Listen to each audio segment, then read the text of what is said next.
मग तेव्हा लोपामुद्रा अगस्त्य ऋषीची पत्नी त्या ठिकाणी बाहेर आले, सीतामातेच्या हाताला धरले, आपल्या हाताच्या हाताला धरून आश्रमामध्ये त्या ठिकाणी घेऊन गेलेली आहे लोपामुद्रा. त्या ठिकाणी सीतामातेची योग्य प्रकारे पूजा आपल्या आश्रमामध्ये लोपामुद्रा करायला लागली. तुझ्याशी प्रीती अत्यंत करीतो रघुपती, किंवा रक्ताशे चित्ती सांग स्थिती कैशी ते.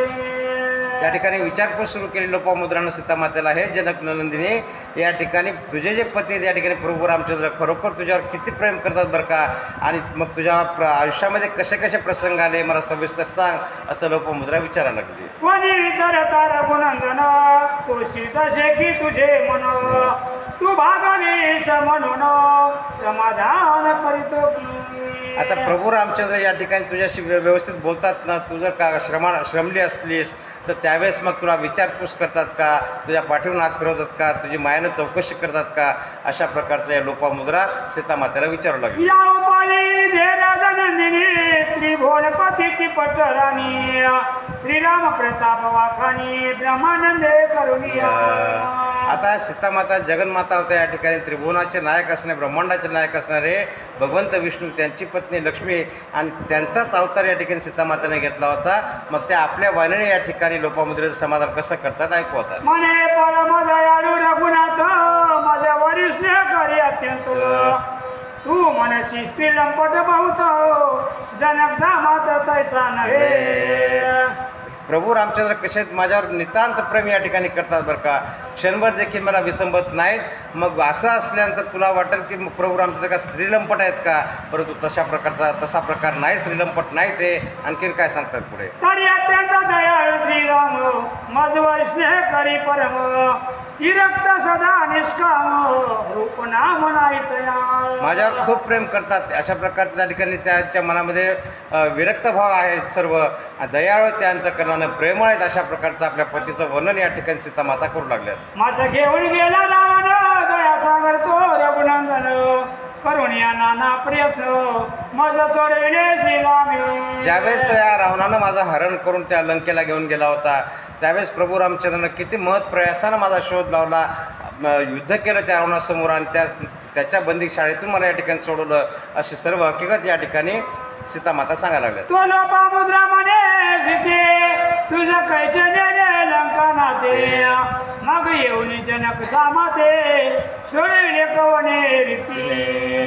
पुढं विचारलं त्या ठिकाणी लोपामुद्रेनं सीतामातेला, अरे सीतामाते, तुला तुझं ज्यावेळेस हरण केलं रावणानं, कशा प्रकारे तुला घेऊन गेला रावण त्या ठिकाणी तुला लंकेला, आणि मग या तुझ्या त्या लंकेतून तुझी सुटका प्रभू रामचंद्रानं कशा प्रकारे केली ते मला सविस्तर सांग म्हटल्यानंतर सीतामाता काय सांगतात. हरसे सांगत अशा जानकी, मी आईची मृग कंचुकी, ते जाणून एकाएकी अयोध्या प्रभू जाईना. पहिल्यापासूनचा वृत्तांत त्या ठिकाणी सीतामाता सांगायला लागला. ज्यावेळेस आम्ही पंचवटीमध्ये राहत होतो, त्या पंचवटीच्या कुटीबाहेर आम्ही बसलो असता एक दिवस अचानक त्या मायावी हरिण माझ्यासमोरून गेलं, आणि त्या हरणाच्या त्वचेची मला या ठिकाणी चोळी शिवण्याची इच्छा झाली. ही माझी इच्छा मी भगवंताला बोलून दाखवल्याबरोबर त्या हरणाची शिकार करण्याकरता प्रभू रामचंद्र त्यांच्या हरणाच्या पाठीमागे गेले. आणखीन काय काय सांगतात. मागे अतित वेश येऊन मजा घेऊन गेला रावण, माझे योग्य रामा पण रक्ष तेवढ्यामध्ये ज्यावेळेस प्रभू रामचंद्र शिकारी करता गेले त्या मायावी राक्षसाच्या पाठीमागं, आणि साधूरूपाने या ठिकाणी कपटी रावण आला, माझं हरण करून घेऊन गेला, तेव्हा मग मात्र माझ्या दुःखवियोगाने या ठिकाणी माझा शोध घेण्याकरता प्रभू रामचंद्र अरण्यामध्ये वृक्षपाशाला अलिंगदेत फिरू लागले. ही सर्व हकीकत त्या ठिकाणी सीतामाता सांगायला लागल्या. माझ्या निमित्त राजू नेत्र मित्र करुणी चंडा सुपुत्र, शक्रसुता वधोनी सर्वत्र कपीर सखे केले. मग त्यावेळेस त्यांना अरण्यामध्ये सर्व प्रकारचे वनचर त्यांचे मित्र झाले. हनुमंतराय त्या ठिकाणी त्यांना लाभलेले आहेत. सुग्रीवाची भेट त्या ठिकाणी झाली. वालीचा वध त्या ठिकाणी करून त्या सुग्रीवाला त्या किष्किंधेच्या राज्यावर बसवलं, असं त्या ओघामध्ये सीतामाता सर्व सांगायला लागल्यात. मग लोक प्राण्याच्या नंदन धाडीला माझे शुद्धी लागून, ते निजाळ लंका भुवन रघुनंदन अनिला. मग माझ्या शोधाकरता हनुमंताला या ठिकाणी पाठवलं. हनुमंतराय त्या ठिकाणी माझा शोध घेण्याकरता लंकेमध्ये आले. आणखीन काय काय पुढे सांगतात. अष्टादश पद्मवान संघ घेऊन आला श्रीरामचंद्र, येऊन अलंकापूर युद्ध पार केले. मग अशा प्रकारे 18 पद्म वानर आपल्यासोबत घेतात. या ठिकाणी प्रभू रामचंद्रानं लंकेकडे चालून आले. पूर्ण लंकेला त्या 18 पद्म वानराने वेढा दिला. मोठं युद्ध या ठिकाणी केलं. आणखीन काय काय सांगतायत? संतती समेत रावण राणे मारी रई कुलभूषण राजस्थापुनी अभिभीषण पुष्पकारुड मग झाले. रावणाच्या संपूर्ण कुळाचा त्या ठिकाणी नाश केला. त्या युद्धामध्ये रावणाचा एक पुत्र त्या ठिकाणी जिवंत राहिला नाही किंवा नातू देखील राहिला नाही. अशा प्रकारचं घनघोर युद्ध करून मग माझी सुटका केली. पुष्पक विमानामध्ये बसून मग आम्ही या ठिकाणी अयोध्येकडे निघालेलो आहोत अशी सर्व हकीकत सीता माता सांगू लागल्यात. खाली मी जोईलो की पूर्ण तवा भूत केले शतुबंधन लंबाई मानसत योजन आणून पाषाण बांधिला. आणि जेव्हा त्या पुष्पक विमानामध्ये बसून आम्ही येऊ लागलो होतो तेव्हा मी सहज खाली पाहिलं. त्या सागरावरती भला मोठा सेतू बांधलेला दिसला. मोठमोठे शिराळ त्या ठिकाणी टाकून सेतू बांधलेला मी पाहिला. हे या ठिकाणी भगवंतानं सांगितलं लोपामुद्राला सांगू नको, परंतु त्या उत्साहाच्या भरामध्ये सीता मातेनं सर्व त्या ठिकाणी सांगून टाकले. समुद्र बांधला पाशाणी आश्रय मध्ये वाटले मणी हे जानकीने विसरूने सेतू चरित्र कथियले. आता समुद्रावर सेतू बांधलेला हे सांगायचं नाही लोपामुद्राला, याचा विसर पडला सीतामातेला. आणि नेमकं त्या ठिकाणी जे सांगायचं नव्हतं तेच सांगून या ठिकाणी सीतामाता बसलेल्या आहेत. तो ते लोपामुद्रा बोलत काय सांगायचे गोष्टी अद्भुत पाशाने बांधला सरिताना तो काय पुरुषात केला. लोपामुद्राने नेमकं तेवढाच पॉईंट पकडला सीतामातेचा आणि म्हणायला लागली त्या ठिकाणी सीतामातेला काय पुरुषार्थ सांगायलीस म्हणजे तुझ्या मालकाचं या ठिकाणी की समुद्रावर सेतू बांधला. सेतू बांधणं कोणतं असं मोठं कार्य? आणखीन काय काय बोलतो लोपामुद्रा ऐकवा. टाकून या एक शिर का सोशिला नाही सागर न लागता क्षण मात्र माझे पतीने प्राशिला. मग तुझ्या मालकामध्ये एवढं सामर्थ्य होतं तर एक बाण टाकून त्या ठिकाणी समुद्राचं पाणी का नाही आटून घेतलं? माझ्या मालकानं बघ केवढं सामर्थ्य आहे माझ्या मालकाचं. एका आचमनामध्ये पूर्ण समुद्राचं पाणी प्राशन करून टाकलं होतं. अशा प्रकारचा आपल्या मालकाचा अभिमान म्हणजे अगस्त्याचा अभिमान लोपामुद्रा दाखवू लागली. आयच्या अगस्तीच्या या बोलता क्षणिक होत कस्त सीता मने नेऊन आणले रघुनाथा उत्तराता ईश देऊ. ज्यावेळेस लोपामुद्रा असं बोलली त्या ठिकाणी कमीपणा जाणवला सीतामातेला. तटस्थ झालेल्या आणि विचार करू लागल्या या लोपामुद्रेनं माझ्या मालकाला या ठिकाणी कमी लेखायला लागली. मग आता उत्तर या ठिकाणी समर्पक असं आपल्याला द्यावं लागेल.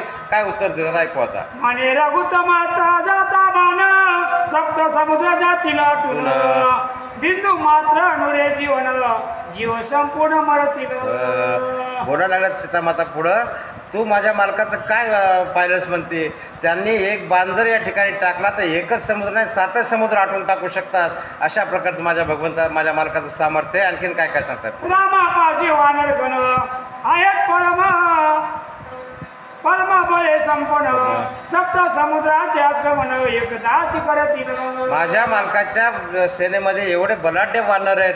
मालक तर बाजूला राहिले. त्यांचे जे वानर आहेत ना हे वानरच एवढे मोठे आहेत की या ठिकाणी 7 समुद्र आटवून टाकू शकतील, प्राशन करतील. एवढं सामर्थ्य आमच्या वानरामध्ये आहे. हे देखील सीतामाता बोलायला लागले. मनसी का केले नाही आचमन तरी तुझ्या पतीचे मूत्र पूर्ण नशिवती वानर गण मग प्राशन काही करतील. मग तू म्हणशील की बघ वानर एवढे सामर्थ्यवान होते मग त्यांनी का नाही असं केलं, का नाही या ठिकाणी समुद्राचं पाणी आटवलं, का नाही पिलं? तर या ठिकाणी लोपामुद्रे हे समुद्राचं जे पाणी आहे ना हे या ठिकाणी तुझ्या पतीचं मूत्र आहे म्हणून या ठिकाणी वानरानं त्यांना स्पर्श देखील केला नाही असं या ठिकाणी सीतामाता लोपामुद्रेला बोलू लागली. रघुनाथ दास सोये बहुत म्हणून ती बांधिला शेतो नाहीतरी सरिता नाथ प्रासावया क्षण लागता. आणि प्रभू रामचंद्र या ठिकाणी कसं आहे या ठिकाणी अंतःकरणानं सर्व काही जाणून आहेत. त्या समुद्रामध्ये असणारे जे काही जलचर आहेत ते जर पाणी या ठिकाणी आटून टाकलं तर जलचर मृत्यू पडतील. आणि त्याने हे अंतःकरणानं जाणून या ठिकाणी सर्वांवर त्या ठिकाणी दयाभाव दाखवला आणि या सागरावर सेतुबंधन करून लंकेला आले. अशा प्रकारे सीतामाता त्या ठिकाणी लोपामुद्राला सांगायला ऐसे बोलता जनका तनया उभीच राहिली ऋषी जाया असो जानकीची पूजा करून या संतोषले ते काळी. हे ज्यावेळेस उत्तर ऐकायला मिळालं लोपामुद्रेला स्तब्ध झाली ती. पण तिला या ठिकाणी वाटलं की खरोखर या ठिकाणी जगन्माता हिच्या पुढं आपला काय निभावं लागणार आहे. स्तब्ध राहिली. त्या ठिकाणी षोडशोपचारी सीतामातेचं पूजन केलं. सर्व ऋषीपत्नी त्या ठिकाणी आल्या सीतामातेची पूजा करू लागले. आगासीने पूजले रघुनंदना सयेची ऋषीची घेऊन आज्ञा पुष्पके बैठे अयोध्या राणा सीते सहित ते काळी अगस्त्य ऋषीनं त्या ठिकाणी प्रभू रामचंद्र लक्ष्मणाची सर्वांची पूजा केलेली आहे. इकडं ऋषीपत्नी लोपामुद्रेने देखील सीतामातेची सर्व पूजा केली. सर्वजण त्या ठिकाणी अगस्त्य मुनींचा निरोप घेतला आणि पुष्पक विमानामध्ये आरूढ होऊन पुढे अयोध्येच्या मार्गाला निघालेले आहे. पुष्पक उचलले ते थोडी चालले अयोध्या पंत लक्ष्मणी तो भारद्वाज आश्रमी येऊन उतरले तेव्हा प्रयागी. मग तिथून निघाले अगस्त्य मुनींच्या आश्रमाहून आकाशामध्ये उड्डाण केलं त्या ठिकाणी पुष्पक विमानानं आणि भारद्वाज ऋषीचा आश्रम ज्या ठिकाणी प्रयाग क्षेत्राच्या ठिकाणी होता त्या ठिकाणी तिथपर्यंत जाऊन विमान पोहोचलेलं आहे. मनाची चारी रघुनंदन ह्याही भारद्वाज दर्शन या लागी उतरले मानव इच्छा जाणवणे प्रभूची. मनामध्ये इच्छा निर्माण झाली की आता भारद्वाज देखील आपण या ठिकाणी दर्शन घ्यायला पाहिजे आणि ही इच्छा मनामध्ये आल्यानंतर विमानाला आज्ञा केली. भारद्वाज ऋषीच्या आश्रमाच्या समोर या ठिकाणी विमान उतरवलेलं आहे. पुढं काय होतं आता भारद्वाजा सहित पाण्याचा कळ धावते मुनीश्वर जसे मान त्याचे पुरा सुंदशी जाती भेटावया.